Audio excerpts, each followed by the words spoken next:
Queria começar com um tema mais urgente para a população, que é a segurança pública. Crime organizado não está só nas comunidades, nas favelas, ele está no sistema. A gente teve recentemente, pelo governo americano, a classificação como organizações terroristas, Comando Vermelho, PCC. Minha primeira pergunta é, se eleito, qual seria a sua primeira medida com relação à segurança pública, Renan? São tantas. E eu vou ter que tomar algumas, assim, de uma vez.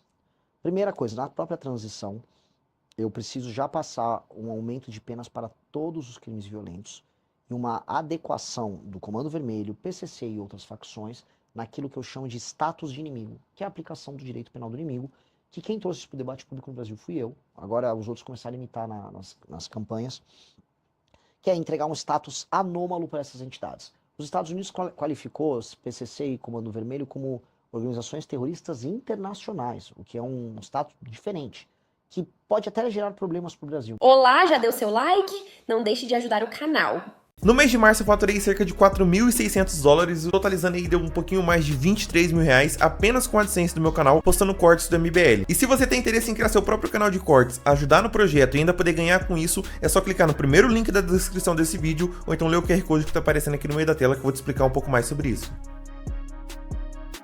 Eu não estou falando dos Estados Unidos fazer uma ação aqui igual o PT fica não é isso. É que os Estados Unidos agora têm superpoderes, por exemplo, para falar, essa empresa aqui que trabalha nos Estados Unidos, ela tem uma vinculação indireta com o PCC. Você abre uma brecha ali para questionamento. E o Trump, ele joga o jogo do Trump. Achar que o Trump está ligando para nós, brasileiros, na verdade que o Trump ele faz campanha para tirar brasileiros dos Estados Unidos. O Trump quer tirar os latinos de lá. Então achar que o Trump tá, sabe, é uma inocência muito grande. Também é um alarmismo muito grande falar que o governo americano vai invadir o Brasil. Isso é papo furado. Pois bem, voltando para a proposta.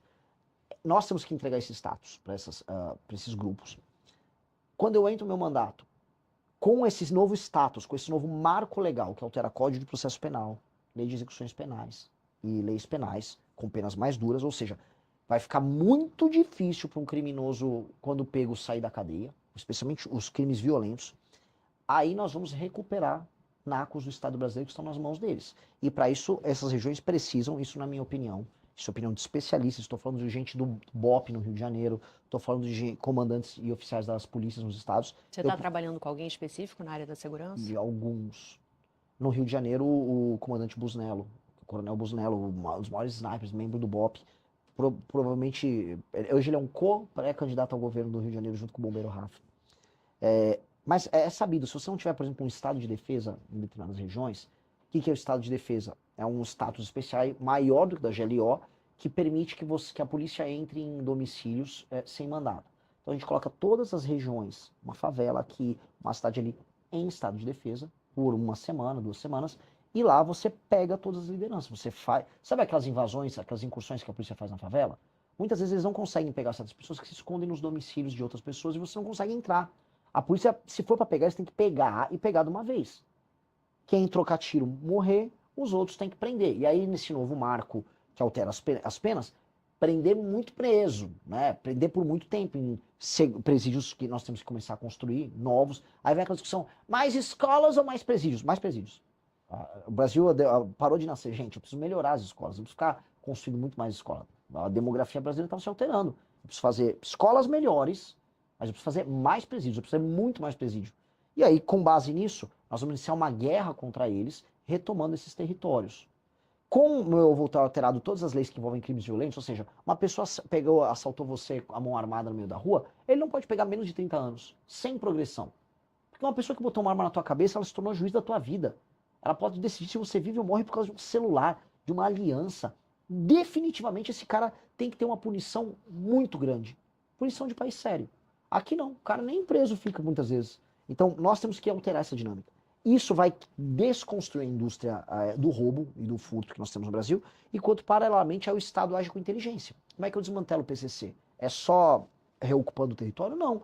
Eu tenho que pegar o Porto de Santos, eu tenho que pegar as fronteiras, eu tenho que pegar a lavagem de dinheiro. E aí entra o jogo da inteligência. Só que a inteligência é um jogo que tem que vir junto com o aumento da punição. Porque existe uma falsa dicotomia que vem os especialistas que adoram levar na Globo News. Não, porque a inteligência tem que ter inteligência. Agora, se não tiver aumento de punição, eu vou lá, uso minha inteligência, prendo o cara e o cara fica 2 anos. Que é o que acontece hoje. Né? Então, tem que fazer as duas coisas. Você fala de aumento de punição, mas essas mudanças exigem, no mínimo, uma maioria ali legislativa, um forte apoio. Hoje, a base de vocês têm um deputado na Câmara, nada no Senado. Mas, por exemplo, esse mesmo deputado aprovou um projeto de lei agora, essas últimas 2 semanas, de aumento de penas para furto, roubo e receptação do celular. O tema é maior do que a bancada. Se eu ganhar a eleição, primeiro, eu vou ter uma bancada muito maior do que essa. Segundo, ganhando as eleições com essa temática, os deputados dos outros partidos vão estar pautados nisso que seria o espírito do tempo. E com base nisso a gente forma a maioria. Hoje, no governo Lula, houve maioria para aumento de penas. A questão é, com um novo governo eleito com essa bandeira, o espírito da nova legislatura vai estar imbuído disso. E aí eu tenho que formar as maiorias para passar. E isso hoje, assim, hoje é o tema que mais preocupa os brasileiros. Definitivamente isso não é um tema impopular de passar no Congresso. Não. Assim como redução da maioridade penal. Que tem que passar. Para que idade? Não tem que ter maioridade penal. Não tem que ter. Se uma pessoa foi capaz de cometer um crime hediondo contra outra pessoa, vou dar um exemplo. Se um menino de 13 anos estupra uma senhora de idade, mata uma pessoa, comete um latrocínio, não, ele não tem 14. Se ele cometeu um crime hediondo, ele tinha força de um homem para fazer isso e foi capaz de fazer, será punido como um homem. Se um menino de 11 assalta, esfaqueia? Sim. Crime hediondo, crime contra a vida, tem que ter punição, tal qual adulto. Tem que ter. E países sérios fazem isso. Os Estados Unidos têm isso. Eu acho isso muito louco, que as pessoas falam, mas e os direitos humanos? Os Estados Unidos, onde se viola mais direitos humanos? Nos Estados Unidos ou no Brasil? É no Brasil. O cidadão brasileiro é a maior vítima dessas violações e das atrocidades que a gente vê. E a gente fica sendo garantista com isso. Não. Cometeu... Olha, em geral, com o fim da maioridade penal, o que vai acontecer é o tráfico vai parar de recrutar essa meninada. O recrutamento vai diminuir. E eu vou destruir o tráfico também. Mas esse sistema de incentivo termina. O que vai sobrar? O psicopata. Não existe forma de brecar o jovem psicopata. O psicopata é um psicopata. É o Hannibal Lecter do... né? Esse cara, ele é um psicopata. Então, em geral, esses jovens que cometem essas atrocidades são psicopatas. São pessoas que terão que ser internados pro resto da vida delas. Então não há o que se fazer. Não há, não vai ter maioridade penal com um psicopata assassino? Não, esse cara foi um erro, deu um erro aí na hora que ele nasceu, deu um bug, nasceu com um problema, vai ter que ficar preso o resto da vida. Não tem o que fazer. Igual o maníaco do parque. Ele não era menor de idade, mas o que nós faremos com o maníaco do parque? Não sei. Muitas ideias vêm na cabeça, mas definitivamente o mínimo é deixar ele preso o resto da vida. Isso para crimes hediondos, então, sem maioridade. Sem maioridade penal. Sem idade penal. Vamos lá, educação. Você tem um fortíssimo apoio entre os jovens. O Brasil gasta muito com educação, mas gasta mal. Para você, aonde que está o maior desafio? É na educação básica, alfabetização, é na formação técnica, é na preparação para a vida profissional, para empreendedorismo? Bom, você já respondeu. Tudo junto? É esse o foco mesmo. É que você literalmente colocou os pontos que são necessários para resolver a educação no Brasil. O problema no Brasil começa pela educação básica. Primeiro, vamos só fazer um recorte. Ensino superior, ele tem como função formar elites ou formar especialistas em determinadas áreas. O ensino superior, como se fosse uma regra para todo mundo, é um fetiche brasileiro. Fetiche. Alemanha, as pessoas se formam num colegial técnico e depois fazem muitos cursos técnicos e ganham muito mais do que brasileiros. Na China, boa parte da força de trabalho tem ensino técnico. É que nós fomos ensinados pelos nossos avós uma ideia bacharelesca que a gente via nas elites, que era a ideia assim, se o sujeito vira um bacharel, tem um diploma, a vida deu certo para ele. Lógico que parecia que a vida dava certo para as pessoas, porque só tinha um diploma quem tinha grana. E aquela pessoa ia ter grana de qualquer forma. Então, essas pessoas foram enganadas, veio o governo Lula com o ProUni e com aqueles programas, não, entra numa Unisquina qualquer, pega um diploma aí que você vai ter um emprego. Não teve emprego e ainda ficou com uma dívida. Essa foi a real. Inclusive, até no Lula faz o desenrola desses... Você acha que fracassou? Total. Fracassou. Assim, minha geração que recebeu esse benefício foi claramente a geração que mais se deu mal. A geração millennial que eu coloco aí, né? A geração que hoje vai de 31 a 45 anos, a geração que foi enganada. Fica tranquilo, você vai fazer relações internacionais numa Unisquina e com certeza você vai ser o quê? Diplomata? Vai trabalhar com o comércio exterior num país que é fechado? Não, mas a pessoa faz Uber. E ficou com uma dívida gigante. Essa é a verdade cristalina. E é uma geração que está ressentida. Geração que está machucada, que não conseguiu comprar um imóvel, que está endividada, não conseguiu se realizar. É a geração, inclusive, que cai nos truques dos Pablos Marçais, dos coaches. Que, não, eu fracassei, foi meu mindset que não era vencido. Mentira. O sistema de incentivos do nosso país era baseado em mentiras. Então, tô colocando isso de lado para voltar. Então, vamos, né? Eu não vejo o ensino superior como uma resposta mágica. Qual é a resposta? As pessoas não saem alfabetizadas, plenamente alfabetizadas da escola. Apenas 10% dos brasileiros são proficientes em português. O que isso quer dizer?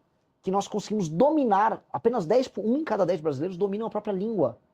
Conseguem escrever, interpretar um texto com alguma complexidade e declamar aquilo de maneira eficiente. Ou seja, é um país difícil. Do outro lado, 29% da população é analfabeta funcional. Ou seja, não consegue, ela é nominalmente alfabetizada, ela não entende nada do que está escrevendo. E a gente está gerando uma fábrica de crianças que não tem o método fônico na alfabetização, que tem que ser obrigatório. Obrigatório, a gente tem métodos alternativos hoje. Tem gente que fala, tem uma briga de direita e esquerda sobre Paulo Freire. Cara, o Paulo Freire tem um método bom para a alfabetização de adultos. Para criança é método fônico. Que é o B, A, Ba, Ivo, Viu, A, Uva, Ba, Be, Bi, Bo, Bu, Va, Ve, Vi, Vo, Vo. Aquele método que todo mundo aprendeu a escrever, ele é reconhecido mundialmente como o método funcional. Para dar eu não quero me alongar, que esse tema eu acho fascinante. A Mississippi tinha uma das piores educações dos Estados Unidos. Eles fizeram uma revolução educacional com um método fônico e focado em alfabetização. Assim, ó, se a criança souber português inglês e matemática, né, Mississippi dos Estados Unidos, até os 12 anos ela se tornar proficiente em declamar, escrever e ler, todas as outras matérias serão consequência disso. Subiu para o top 3 no ranking educacional dos Estados Unidos. A gente não utiliza um método fônico. Não obriga. A gente também utiliza. Mas também utiliza. A gente não obriga as escolas a utilizarem. Aí você tem toda uma corrente alternativa de métodos alternativos que não são eficientes. O professor perdeu autoridade na sala de aula, nós não temos um sistema de incentivo para os melhores diretores de escola tirarem mais dinheiro com melhor desempenho. Nós não incentivamos... Você tem incentivo na aprovação, mas a aprovação não necessariamente é o conhecimento, né? É lógico. E você tem que ter provões, que você avalia regularmente, são provões federais, com prêmios. A família hoje não se importa com a educação. O que acontece? A educação das crianças hoje no Brasil, ela acontece por vontade da criança, nas escolas públicas. Os pais não veem um valor intrínseco na educação, então a gente tem que premiar em dinheiro os melhores alunos, não dando pé de meia, que premia a frequência. Premiar em dinheiro o aluno que vai bem, para a família saber, vou me esforçar para o meu filho ir bem, porque isso vai fazer com que eu tenha um ganho material. Porque aí a pessoa vai ver um valor pecuniário no ensino. Ou seja, é uma visão sem idealizações. E muito colegial técnico. E o colegial técnico em parceria com o Senar, que é o Senai do Agro, Senai, Senac, que permita que as regiões que tenham determinadas vocações já preparem aquele profissional já no ensino médio para ele já sair empregado logo depois. É o que nós precisamos fazer. É o básico. Só que isso tem que tirar a ideologia e fazer... E nem é caro. O que eu estou falando aqui não aumenta R$1 do nosso orçamento. É só recorrigir a rota. Até porque o Brasil gasta muito em educação. Mas a forma como ele gasta é patética. E aí, curtiu o corte? Então dá aquela ajudinha, deixa o seu like, compartilha e se inscreve no canal. Um abraço e até o próximo vídeo, porque o futuro é glorioso.